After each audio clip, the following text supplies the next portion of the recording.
America at the precipice. We are far beyond warnings of an impending existential threat. For years, many of us pleaded with others to take it seriously. Now the nightmare is not a distant possibility. It is our present reality. The president is making good on his campaign promise to be a dictator on day one, erasing decades of protections and alliances with the stroke of a pen. His cabinet is filled with the worst of humanity, loyal only to him and the power their obedience affords them. In mere weeks, he has dismantled institutions once thought unshakable.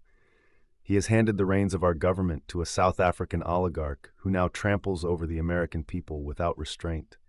The question is no longer whether this is happening. The question is, do we have the strength to stop it? History is speaking. Are we listening?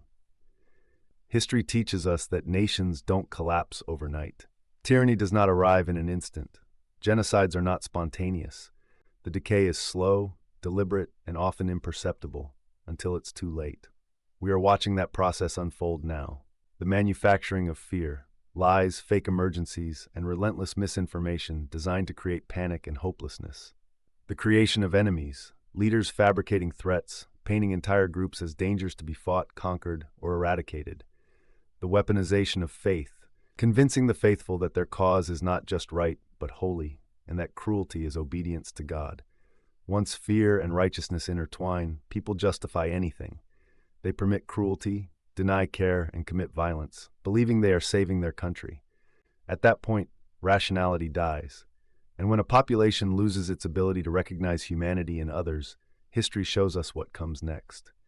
This is how nations descend into darkness. A warning we cannot ignore: America is not yet where Germany was at the height of Hitler's reign. But Germany wasn't always there either. That is the lesson. No society wakes up one day and finds itself in the depths of atrocity. It takes years of propaganda, misinformation, dehumanization, religious justification, and a scapegoated population. Above all, it requires the silence of otherwise decent people. American exceptionalism will not save us. We are not immune to history's worst impulses. If we allow ourselves to believe we are doomed to repeat them. Every necessary ingredient for authoritarianism is already present. The only question is whether we will let it take hold. A call to resistance.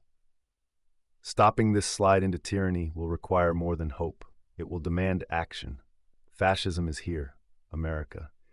Let us summon the strength to send it back to the hell it came from.